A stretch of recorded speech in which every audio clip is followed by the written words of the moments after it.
Thank you so much for attending this session. And we have Stacy Falgu and Elisa Ramirez.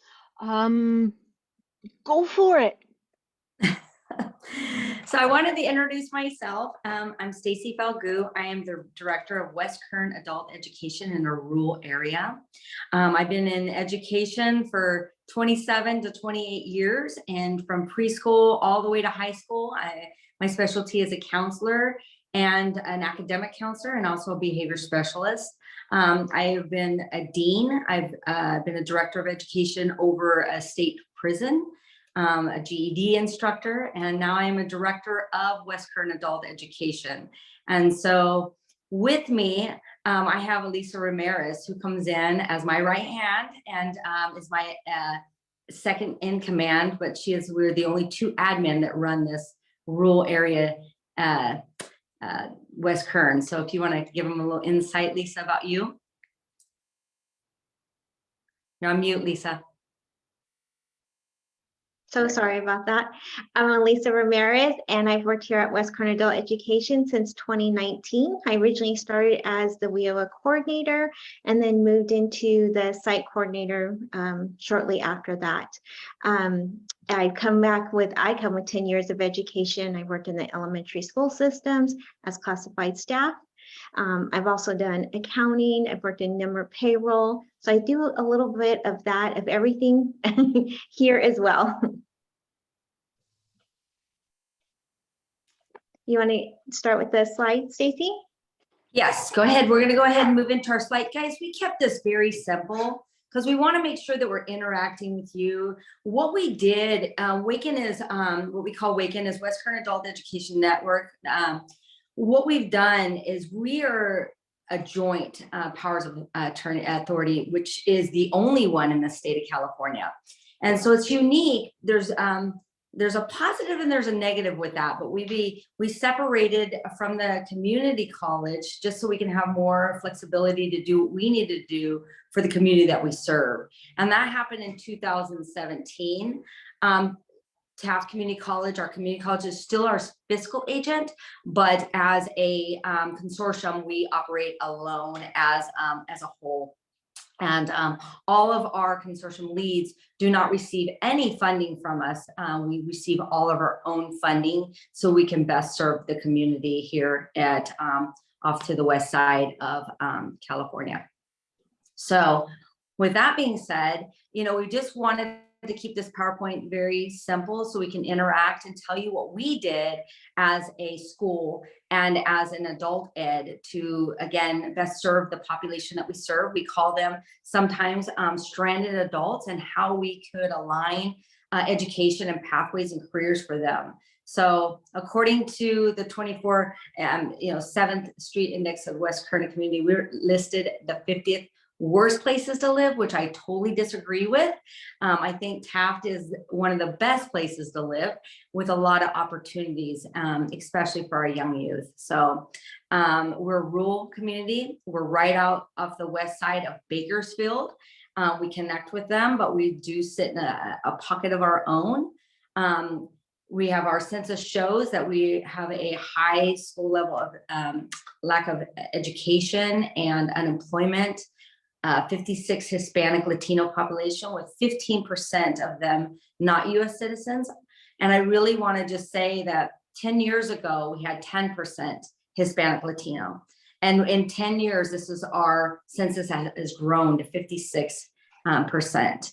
And the unemployment rate, because we sit in an oil industry, has dropped dramatically, because we all know that the oil and the situation that the oil industry is going through right now. So thinking outside the box and doing what we need to do for our community has been our number one goal. And we know that our migrant students are here, and our migrant population is growing each day. And so again, putting forth what we need to do and helping them as well to get their needs met, and unite and streamline that with them as a population as well has been our focus. Is there anything you want to add in that, Lisa? No, I don't think so. You can go to the next slide. Yeah. Is there any questions on that? I definitely want to keep an open platform on that. Okay. Our core values are just community involvement. It's respect and support towards students and employees. You know, removing barriers. Every time we hear a barrier, we try to fix that barrier, and empowering our student success. Removing those barriers, we found that transportation was one of them.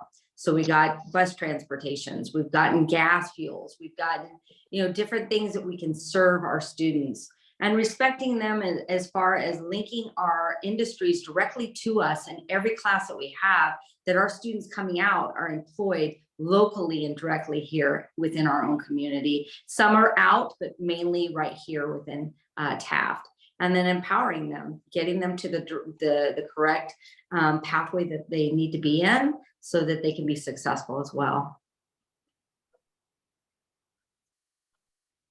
And then this is how we did it. And changing our culture. When I came in, I would like to say I've been here for 7 years, and I've been a dean, and then I was a GED teacher, then I was a dean, and then I've been a director close to 2 years now. And so what I identified really quick is that we needed to go back to what this was to change the culture within, especially being a JPA, especially being adult education. So we defined the population that we serve. Who do we serve? What does this look like? So we did evaluating the intakes. We reviewed all of our intakes, found out directly who are we serving? What are the ages? What is the, you know, it's our cultures, authenticity. We created all that. We pulled that data in to define what is the population that we serve. And we created surveys that addresses the population with the need and interest of both our students and staff. So in this, we did surveys for our staff as well as our students so that we can best serve not only our students, but our staff as well. And then who better sees what the students need is our staff. So we really dug in to that data that we needed to really understand the population, and those surveys came in hand. And so we do it twice a year, and we implement these surveys, and then in our professional development, we talk about those surveys and what we found and how we can serve them better. We developed a cabinet meeting every Friday. We have a team lead group. Every Friday we meet with administrative staff and our leads, and we discuss what that looks like. So we go over our areas of agenda. It's our marketing, it's our CASAS, it's our TOPS Pro, it's our focus area administration, our WIOA. We talk about where we're at, where's our numbers, what does our statistics look like? We bring it all to the table every single Friday. So then we also talk about what the next week's going to look like. What are those target areas that we're going to focus on?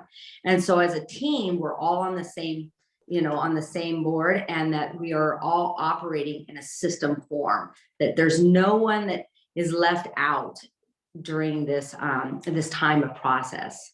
So that has been a huge component of ours, and it's also increased our data and how we observe it and how we are looking into those details. Is there anything you want to add to that, Lisa? I know that this is an area you know so well. I believe the cabinet meetings have really helped us kind of hone in, like Stacy had said.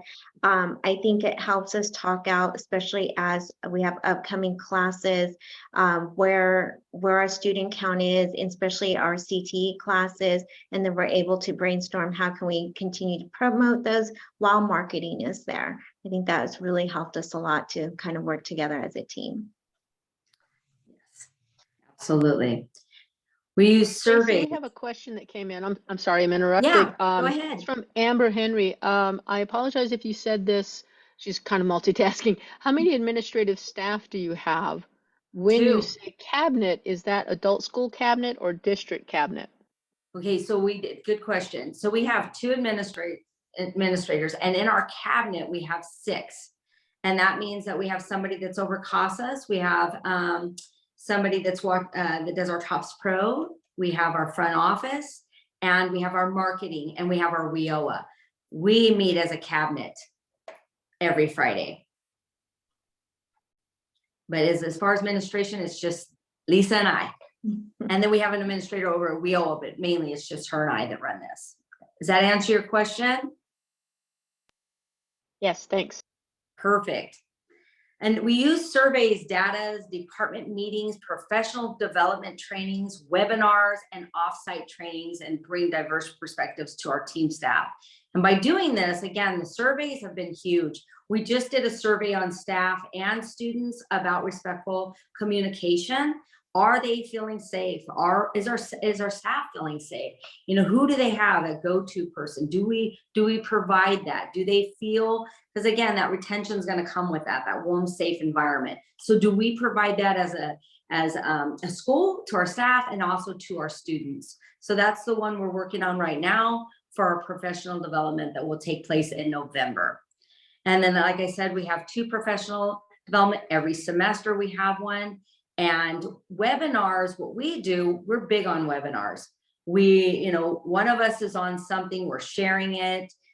Did you look at this one? So we're constantly as a team sharing webinars and, you know, moving it around so that somebody's seen it that's on Friday, they bring it to the table and we're talking about what they learned and how we can implement it or how we can see it at a different perspective. So I love that. And then we do offsite training, just like we go to the CCAE, we go to the CAPE, you know, different trainings that we go to. And then we bring it back to our staff. And usually we take our whole staff. We have 18 completely as far as staff on site that work here as teachers and other positions. And then we have a group of 8 under CTE that we run right now. And I hope those numbers are correct. Is there anything, Lisa, you're good with that? Is there any questions so far? Again, I want this to be as open platform as we can get so that we are able to share with you guys what we've done and how we've been successful in doing it. So our Waken's core values is community involvement. We're at the table. We've heard that before. If you're not at the table, you're on the menu. And we truly, truly believe that. In our rural community, I don't know who would have a boring life here because we are at every event possible. You know, our faces are out there. We're talking, you know, we're communicating with stakeholders. We're, you know, industries, whatever that looks like, we are there, you know, representing. And I have to tell you, when we first started this, I always said, we will never be the tail behind our community college or any of our other schools or any other industries. And we're not. We are the head. They come to us. All industries, all schools come to us to find out what are we doing and how do we do it and how can they be a part of it. So we respect and support towards our students and employees. That's the biggest one. We respect them. We want them to know that they are important, they're valuable, and they're an asset to us and to the community that they serve. Removing barriers. We found out low income, transportation, low education, ESL. I mean, you name it, across the board, we were seeing a lot of these barriers. And how did we remove it? We go in, we find out how can we do this with our community? How can we serve them with transportation? How can we purchase it? How can we, bring it to the table that we are empowering them in any way that we can? And we'll talk about how we've done some of those things, but removing barriers was our number one goal, especially in our 3-year plan of how to implement and remove those. And empowering our student success, again, goes back to that core value of who we are and what we represent, and it stands by the students we serve.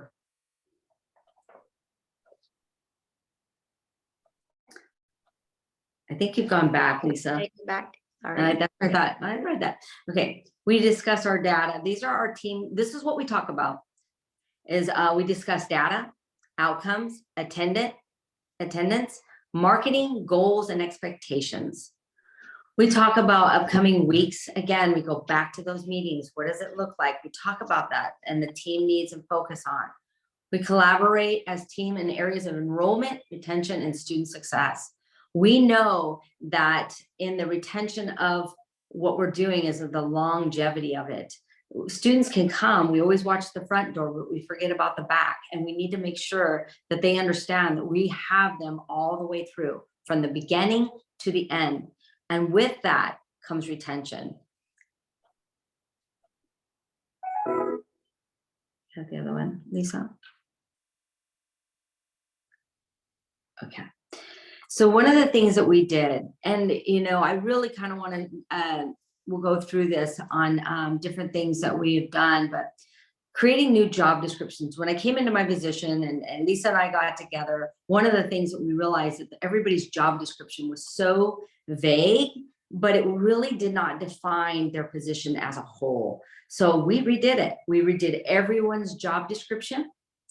We took it to our legal, took it to our board, they accepted it, but we really defined each job and each person's job description. And that helped us be able to make a system work, rather than you're doing this, you're doing that, you're doing, multiple hats.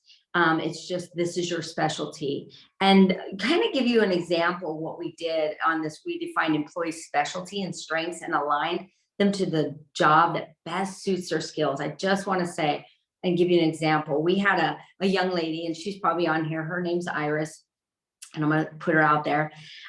She started West Kern with me, but she was probably here a year before me. And she was an aide. First job coming in as an aide. And quickly we found that she had some special skills. And so we brought her into the office, and she started working in the office, and then she was answering phones. But something about Iris as an employee that was just different than everybody else. She's one that loved data. She loved numbers. She likes structure. She likes routine. She likes to really work alone. And so immediately we knew that we needed to change her job description to make her over our data. And now she's our Pearson VUE test advisor and our TOPS Pro. And this is what she does. She works in both units. She works it together, and our data has grown 70% within a year, just by defining her position and what her skills are and her specialty.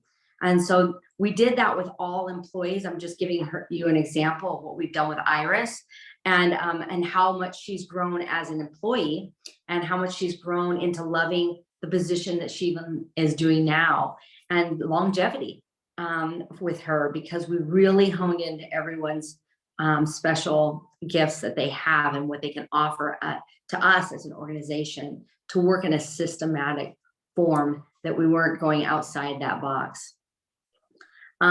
We trained and supported them in the areas that they're working in. Every area that they're working in, we train them specifically.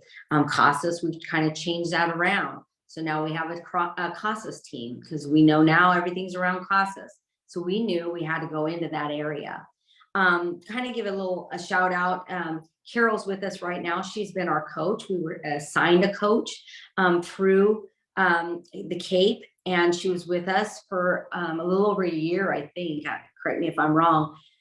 With that coaching, it really helped us strategically do these things that we did. And that was to implement the job descriptions, redo our policies, understand who are to outreach, who can we talk to as a rural area. Sometimes we sit in a pocket that nobody notices who we are.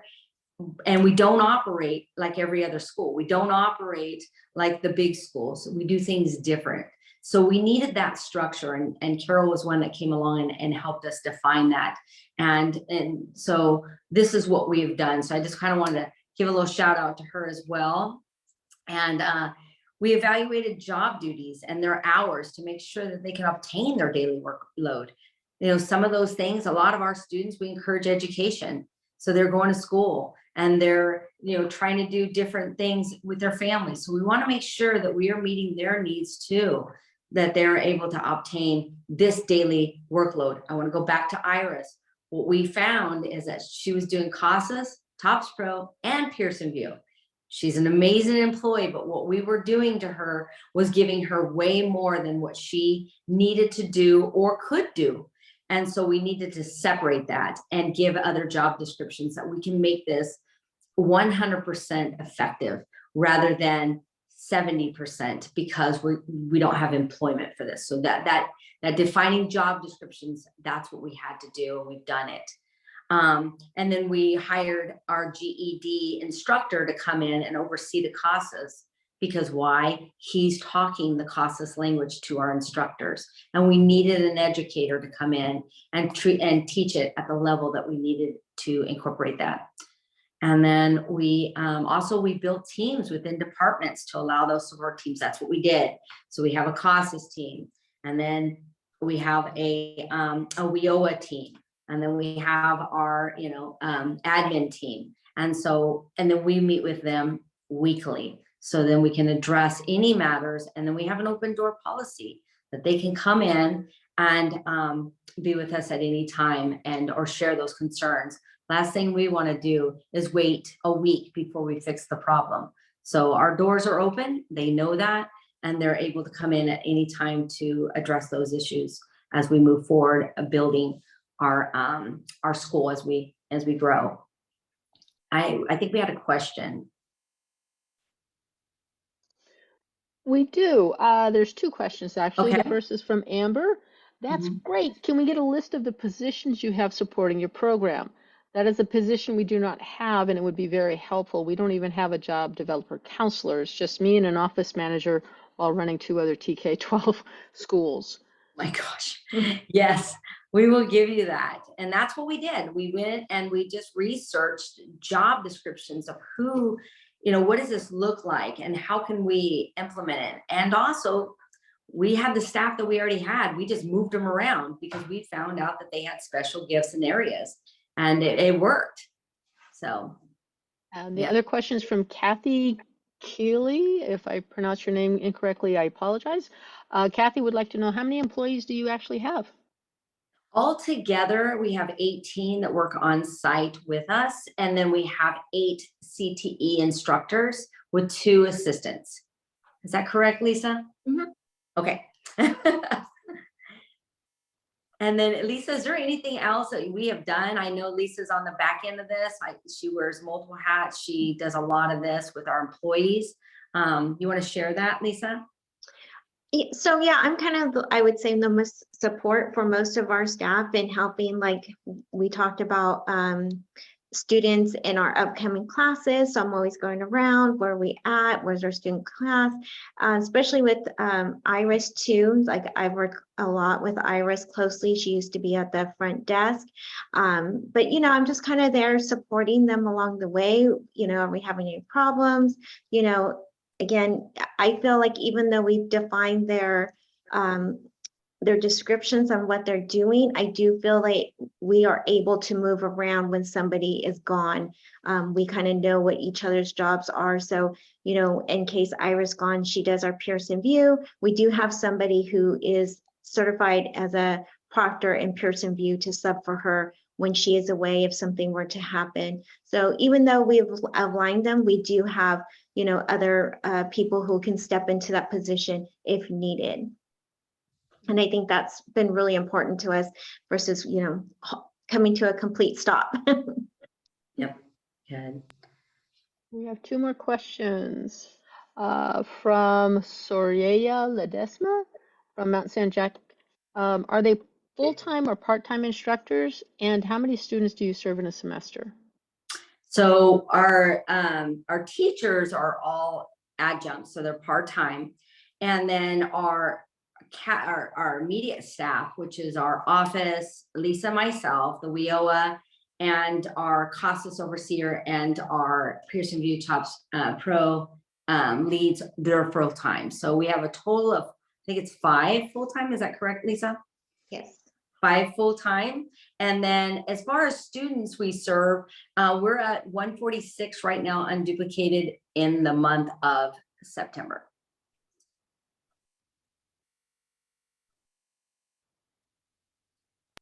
Okay, another question from Kathy. What organization does adult high school diploma in your area? There is no other high school other than our Taft Union High School that does a diploma. We do the GED. Bakersfield would be the closest. Yeah, It's Bakersfield, 45 yeah. minutes out. 45 minutes out, good, yes, 45 minutes out. And just GED, not high set as well, or just, that's it, right? We do GED in Spanish and English, and Okay. we do offer the high set as well. They All come right. in, yes, Thank you. Just curious. thanks. You know, one of the areas that we're moving in this new job description is we put the money where the heart is, and that's a marketing. You know, so many times we want to pull them in. So we did a deep dive into marketing of who are we serving. And we know that our lower 18 to 24s on Instagram rather than Facebook. You know, Facebook is the parents telling their kids to get off the couch. But, you know, then you get into the, to the 18 to 24s, they're on Instagram and Twitter. So we really hired a marketing, specialist to come in and work directly into our website with what we're pushing out. We push out flyers every single week, whether it's our CTE courses, whether it's on our WIOA, whether it's on our ESL or our GED. And then what we do too is we bring in a photographer. We have a photographer. So then we make all of our pictures exactly synthetically, just kind of the same, that they know it's coming from us.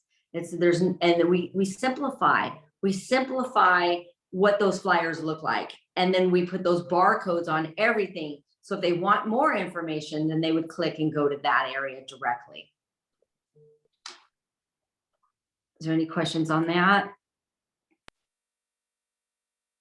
No questions, but Carol Hirota had a statement. WKAEN team has created a system process and supports a culture to efficiently serve adult students. The WKN faculty staff are able to show evidence of student outcomes and attendance persistence, always student focused. Network with this team. Thank you. She's awesome. She's awesome. Thank you, Carol. Okay, go to the next one. Sorry. There we go. This is our system. Our students and our staff work in a system that does not change. That is the biggest thing. Students will come in, and again, our stranded adults, hey, I need this at this time, or I need this at this time. We do not bend. Our system is put into place. We will not operate. That consistency has been a benefit to us, because once they know the system, then they'll operate within it. Sometimes their lives are not as organized, and we definitely don't want to follow that. So everything that we do is within a system. Our testing is at a certain time, our assessments are at a certain time, our counseling is at a certain time, our classes, we do not change that. We keep that directly within. And the only time that we will switch those things, that we meet as a group, and we define what that means or what that is, and it's always in the best interest of the students, never in the best interest of the staff. So we make that very clear. Waken has created an effective module for HGED, ESL, CTE. In this module is step by step. Our students need to know, what does those steps look like? We do not work in vague information. Step 1, you're going to start here. Step 2, you're going to go from here. So we clarify that and be very precise what that transition looks like. So it's seamless. And that's, we really have honed in on that to best serve our students as well. Our team meetings and administrative meetings, again, meetings are held weekly. And I kind of want to go back to the effective module. And what has happened since October of last October in a year, we have tested over 125 GED students, and only 2 have failed, because even inside the GED classroom, the instructor has honed in on this curriculum, nothing more, nothing less, teach to test. And the GED teachers and our ESL teachers have learned that our goal is to get them to the next level. And so by doing that, we have had success and making it simple for our students. And another thing that we've done, and I'll talk to you a little bit later about as we go through what the counseling looks like. Is there anything you want to add, Lisa? We do make some exceptions, but I do agree that this bending and not, because sometimes we've had made exceptions in the past more frequently, and it just never pans out. You know, we reschedule testing and then they don't show up, and then, you know, we had to adjust somebody else's hours in order to accommodate that. So it's really worked to stay within the system. Okay, are there any questions on that? Go back, we're on the next one. And that one, professional development. So what we do for the staff, you know, our staff is, we could not do what we're doing here in this community without our staff. So we really treat our staff and go above and beyond for our staff, because again, they're in the front, you know, they're on the front line. They're the ones pushing, and they're the ones in the trenches working with our, you know, our students and giving them all they got.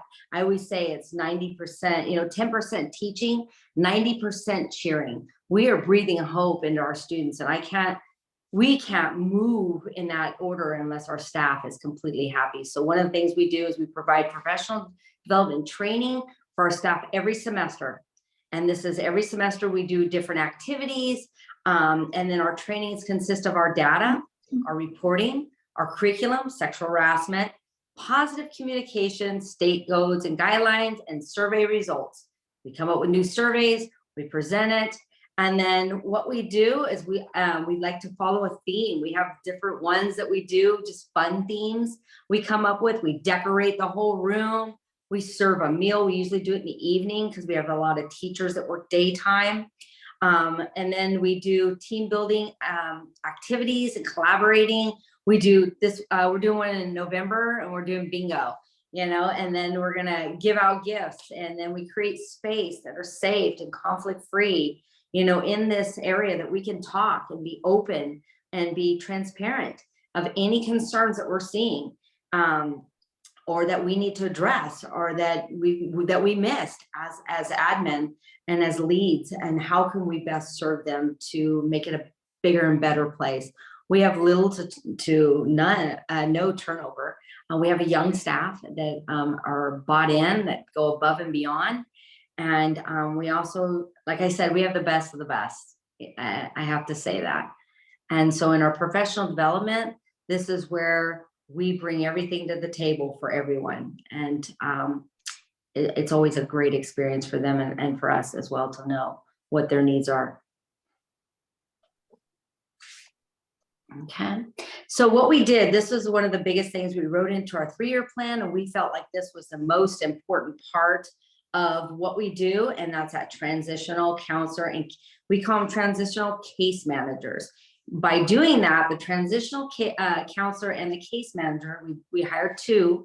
The counselor and the case manager is to walk them. So it's one thing to be a counselor. I'm a counselor myself, and we can say, hey, there's FAFSA going on, go to the community college. We know that that bridge needs to be met, and that all of our students don't feel comfortable just walking onto a community college. They need that handhold, that warm handshake. And so we have developed that with a counselor / case manager.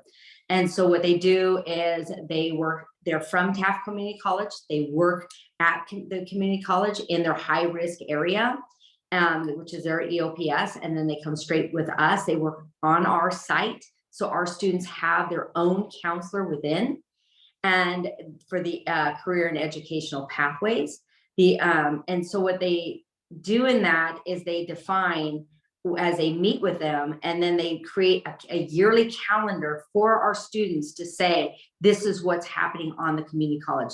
This week, this date, you can go over and do your FAFSA. This date, this week, you can go over and fill out these forms, or they go to the bookstore, or say that they even need, services, and that they need different financial aids, different grants, or different services, transportation, housing, or even clothing or food.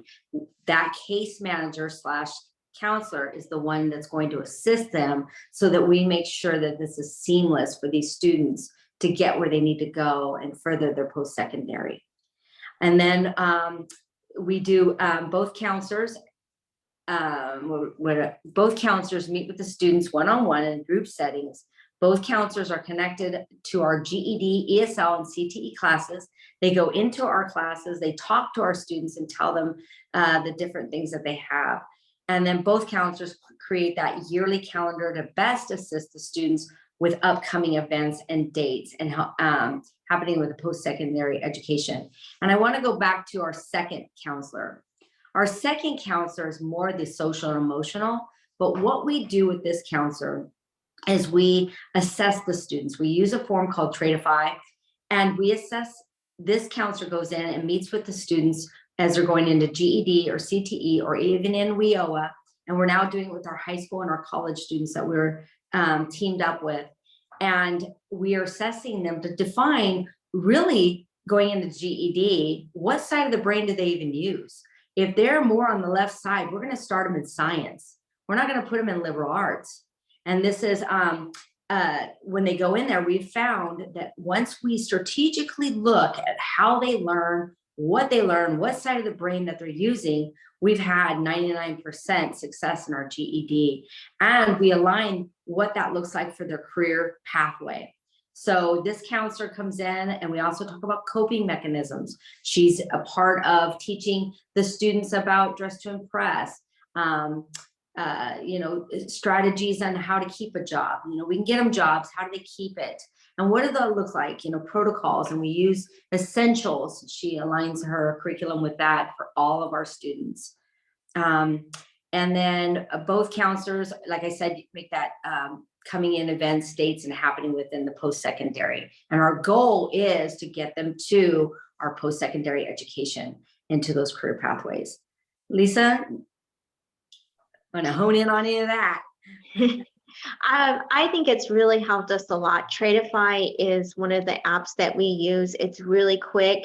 It's pictures, and you're answering me, not me. And so I think it lasts like no more than 2 minutes, and it really breaks down, like Stacy said, what side of the brain they think on, but also all their traits, and it'll list your top 10 traits. Where are the best work environments are for you? And I think Stacy does such a good job of really helping them discover who they are and where their strengths are and where they can apply those strengths into a career for themselves. I think it's really worked great for us. And Bree does that as well. We've trained our community college counselor how to use it as well.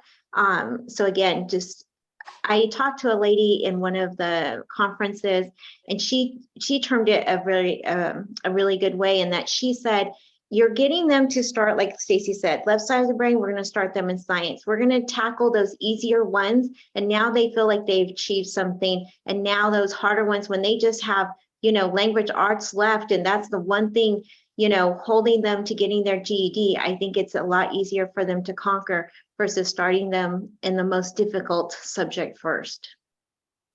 Yeah, absolutely. Absolutely. Is there any questions on that?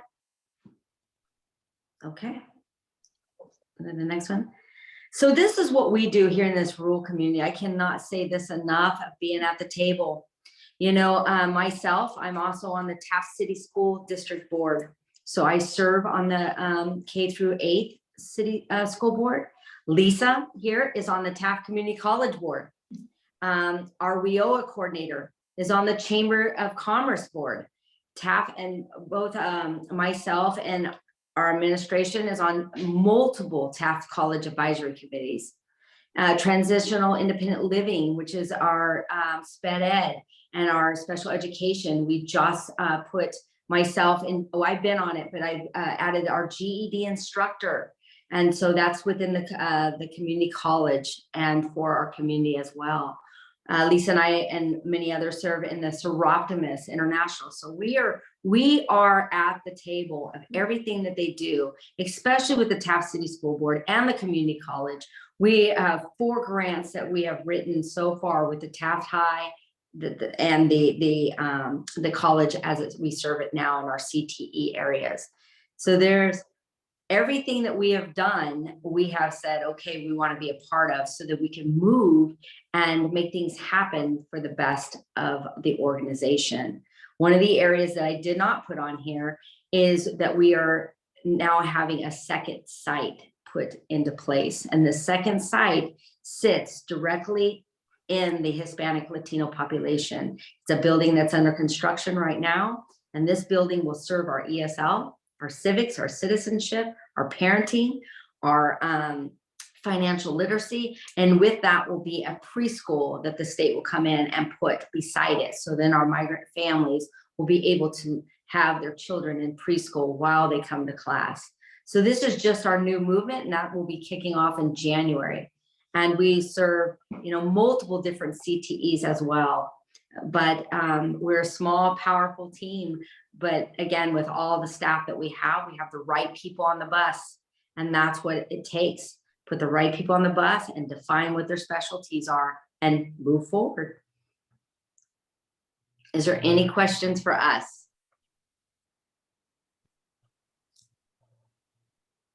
Okay. Well, we appreciate sharing. It's been an honor. We wanted to tell you about our little area that nobody hears about and who we are and what we're about and how we've done this. We will provide this PowerPoint.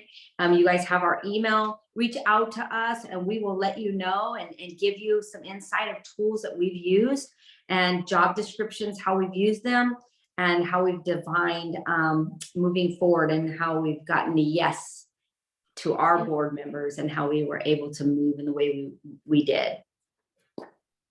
Stacy, there were some questions, but I didn't know what context they were in. So That's okay. I'm going to ask Kathy and Yolanda to please unmute if you can and ask your questions in regards to, what form did you use? What form are you talking about? They already talked about it for me, for the Tradeify. Oh, They yeah. already discussed it, showed it. I've already looked it up. I would like to know how much it costs. So, I can tell you. is it expensive? No, actually, it's unlimited, so you get to use it unlimited for a year, and it is $1,000. And I can tell you, as a counselor, I have used everything known to man. And sometimes we don't get an accurate reading because the kids don't want to read it or they don't understand the word verbiage. Exactly. And so they're shutting it. Yes. So what I appreciate do, it. Thanks. yeah. And I just kind of want to clarify on that real quick. So when I do the Tradeify, it's a picture, it's 2 minutes.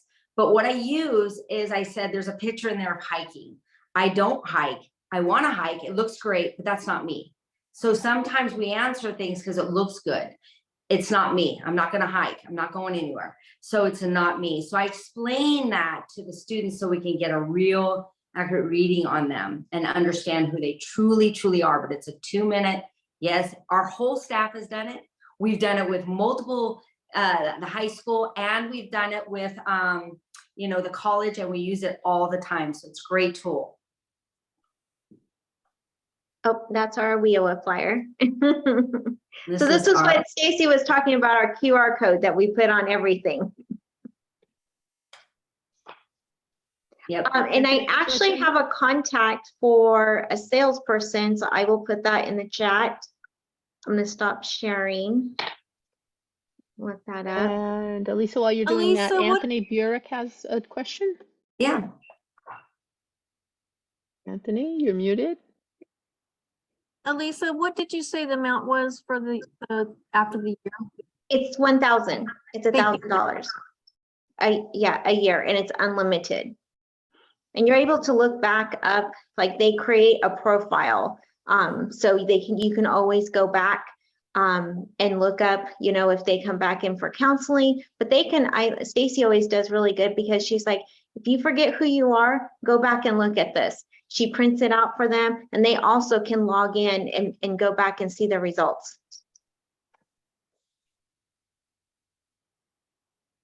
Anthony.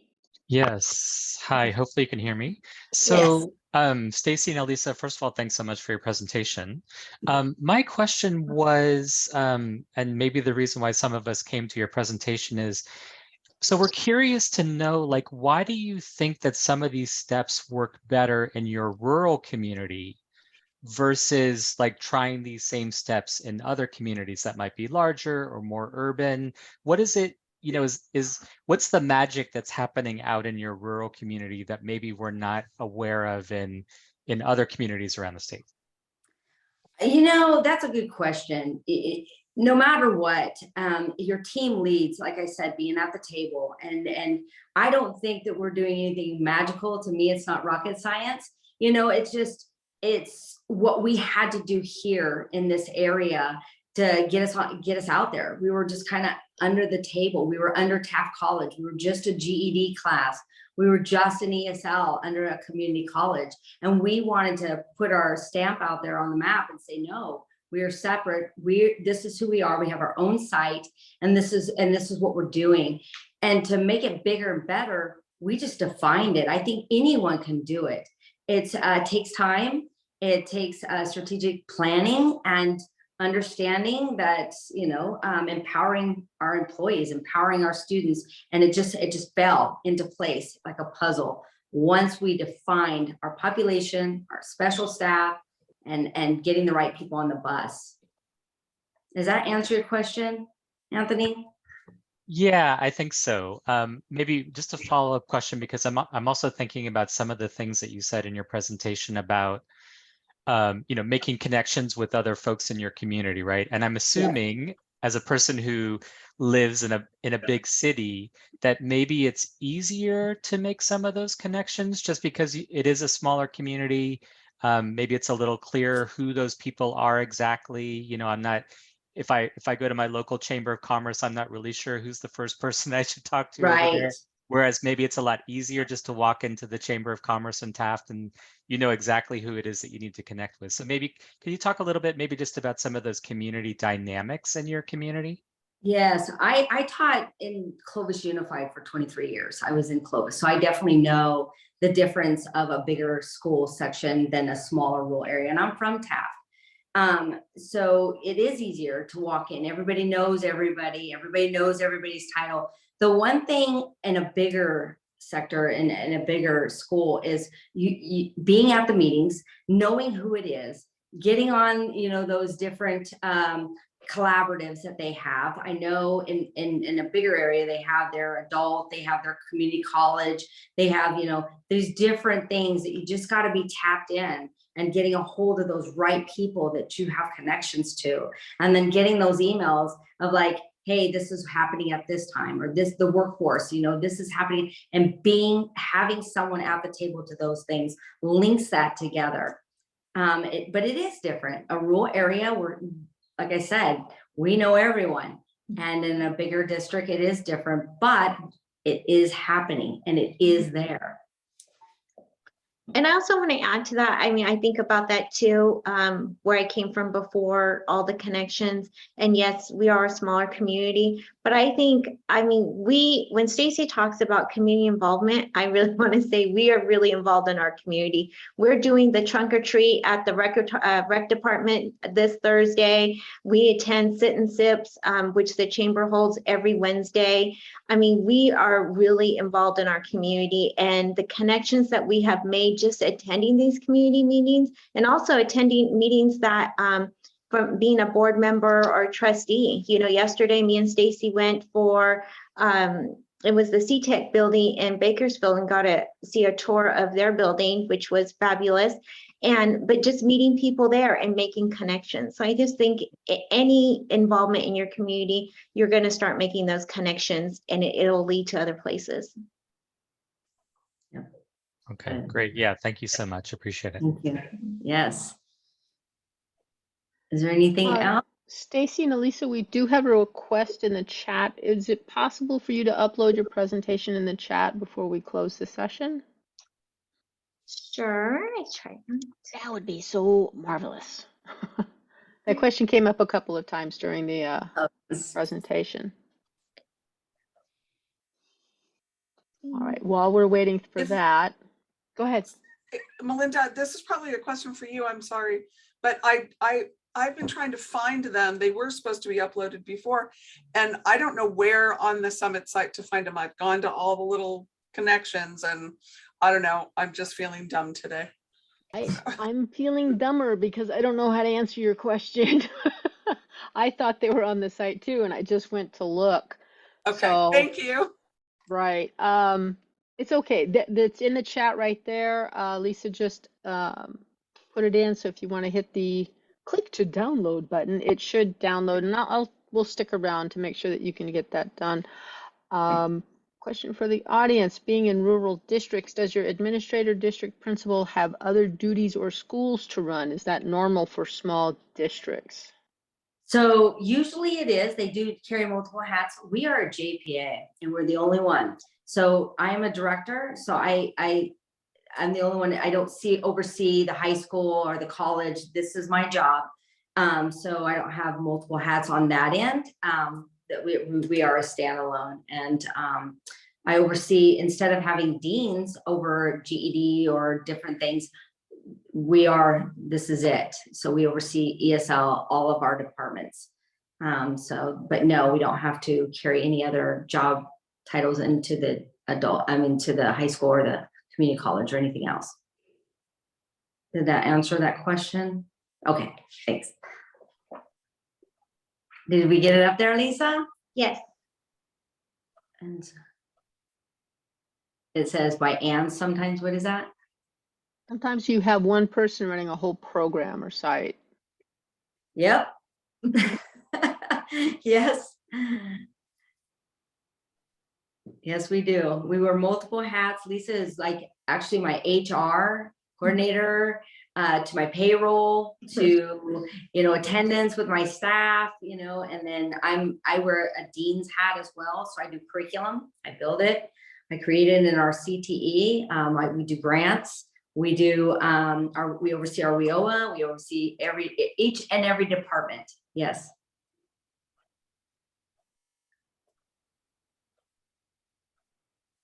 All righty, I am going to post one more time. I have been posting this since things started winding down. This session ends at 2 o'clock. The next session begins at 2:30. So there's the conference schedule link in the chat for you. And there is also, please fill out the session evaluation. That helps TAP, but it also helps the presenters. So please do it for them.